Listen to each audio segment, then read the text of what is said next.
Hey everyone, welcome back to theclinicaltrialsguru.com. Again, that website address for you is theclinicaltrialsguru.com. This is Dan Sfera. I have on regular guest, one of our most popular guests, former FDA Auditor Mr. Patrick Stone. Pat now does full-time consulting, and he's extremely busy these days with his firm Tradestone LLC. Is that correct, Pat? Yes, sir. And Pat, each time I bring you on, we get the most views, the most retweets, the most whatever metrics it is you want to use. You're like up there, you and Darshan. That's why I try to have you guys on all the time as regular guests. And I know we've got so much to talk about, and we're actually splitting this day's videos up into several different videos because we don't want to bore certain people, because we go in detail on some of these topics. So we try to find what you guys are interested in, and if you're not, you don't have to watch it. For example, today, this video, we'll be talking about drug shortage, and there's a drug shortage crisis. So if you're not interested in this, you can just click away. I know it's very easy to do. But if you are, stay tuned, because Pat knows his stuff, and we've talked about drug shortages in the past. What is going on, Pat, as far as drug shortages? Well, there is it's a very complex and wide-reaching issue that goes with the supply chain, just getting the drugs here on a timely manner without them, being expired or what have you. But some of the main issues is compound pharmacies, like the one we were talking about earlier, the New England compound pharmacy. They distribute for millions and millions of patients all over the country. And when they have a problem and then they stop producing, then that leaves a huge void for another company to fill. And these drugs, they're sterile drugs.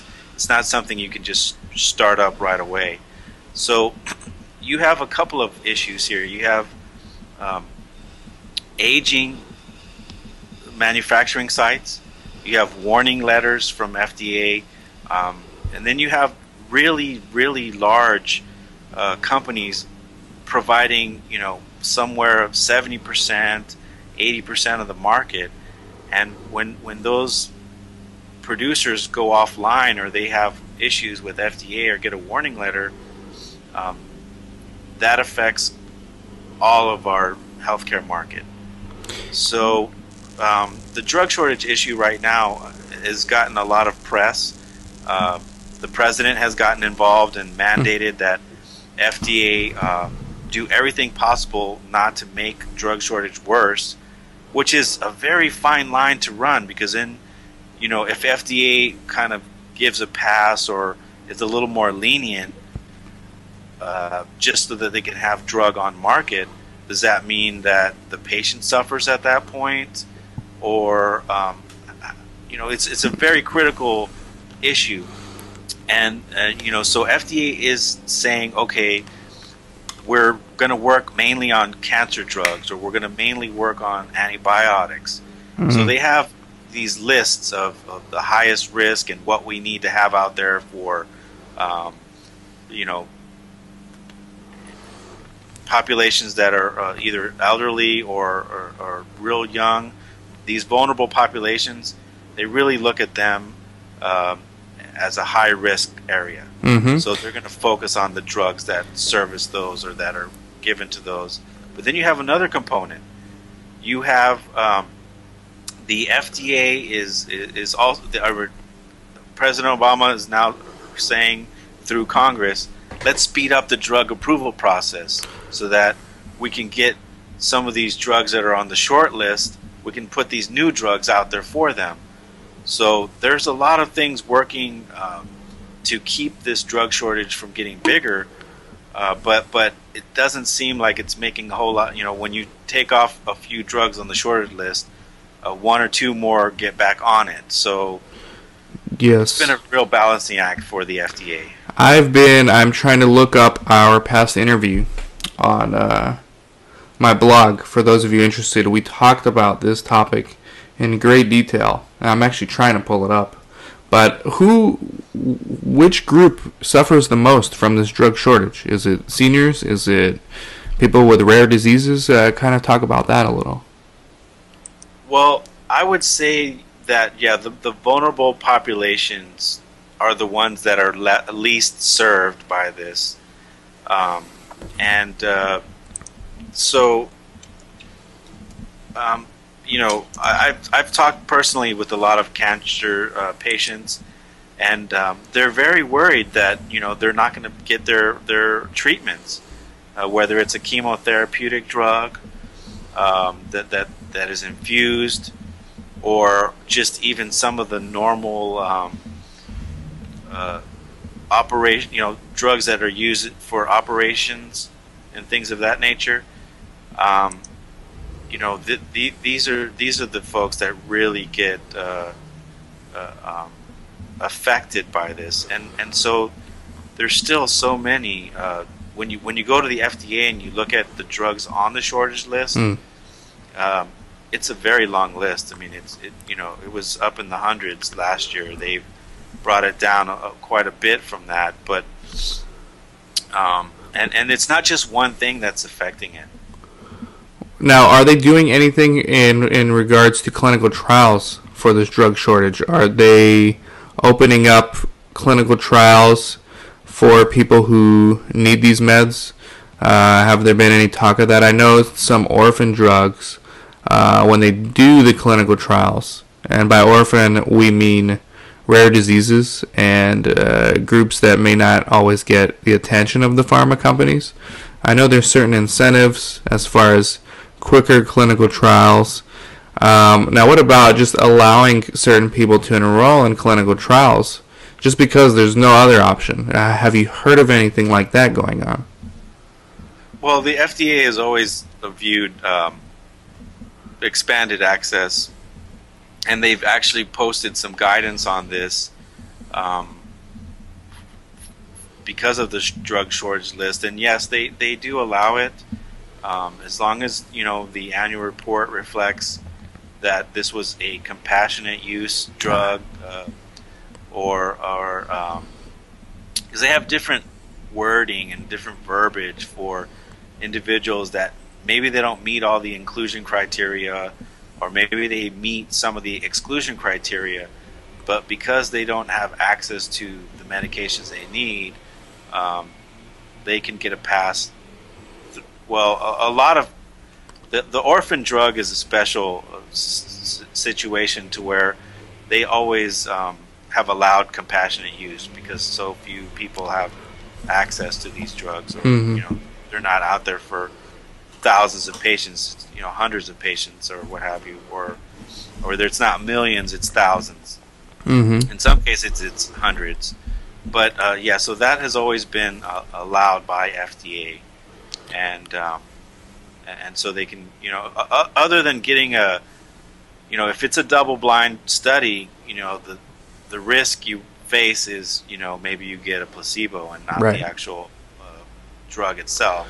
Right. But maybe like on an open-label type trial, it would be more applicable for this. And just to wrap up this drug shortage crisis, we touched on it earlier. What is the FDA going to be doing going forward to try to remedy this situation, or if anything at all? Well, they have a lot of press out there. I mean, they're definitely on the airwaves and over the internet, trying to educate patients and drug manufacturers that, hey, we can solve this problem, we can all work together. So they are doing the publicity type effects. Now, they have recently started conducting more drug audits. Now, I'm not sure that's going to help because when you do more drug audits, you find more problems. Okay, if you increase the frequency of your inspections, so that may actually cause more drug shortages per se.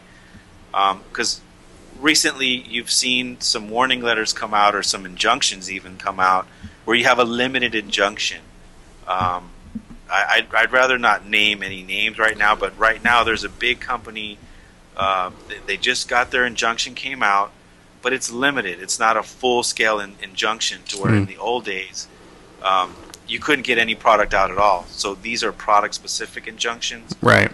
So I think FDA is doing a little better job on mitigating, more shortages because a few products have issues from a manufacturing plant. So they are doing some things.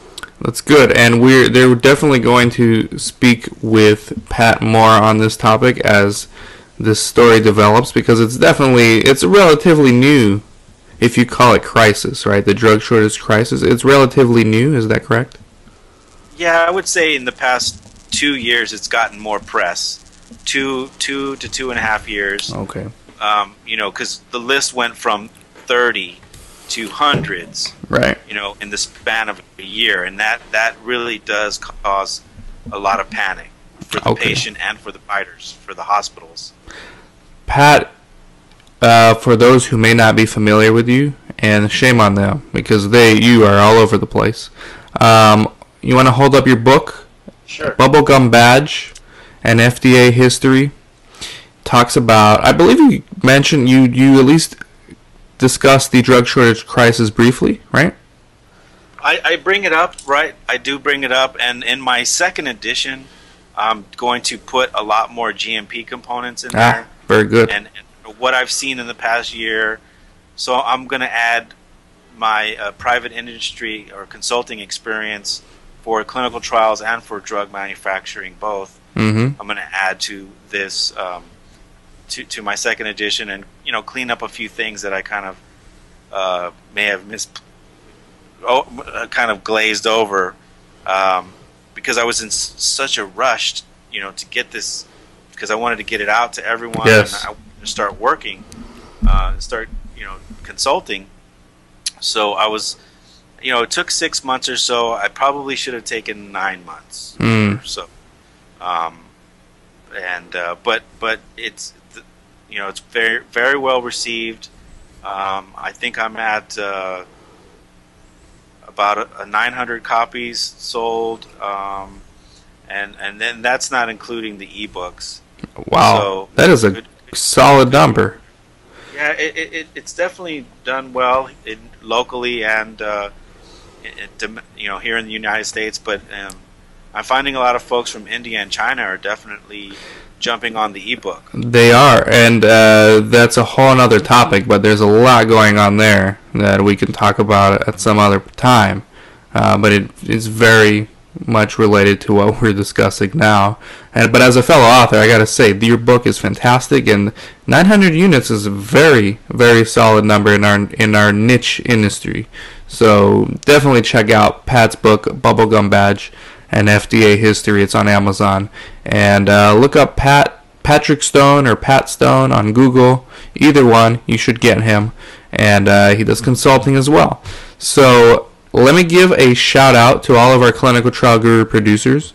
It's Sarah Elizabeth Siegler, Resolve Research Solutions, Accurate Clinical Trials, Earnhardt Clinical Trials, PTNR, Mr. Patrick Stone himself, Darshan Kulkarni, Biopharm Systems, Mozio, Zymewire, South Coast Clinical Trials, Breakthrough Clinical Trials, and St. Paul Medical Research Center in Miami, Florida.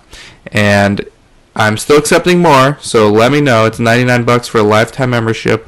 And get at me. It's Dan at theclinicaltrialsguru.com. And thank you very much, Pat, for coming on. And we're going to be doing a few more interviews today, so hang tight. But thank you, Pat. Appreciate your time.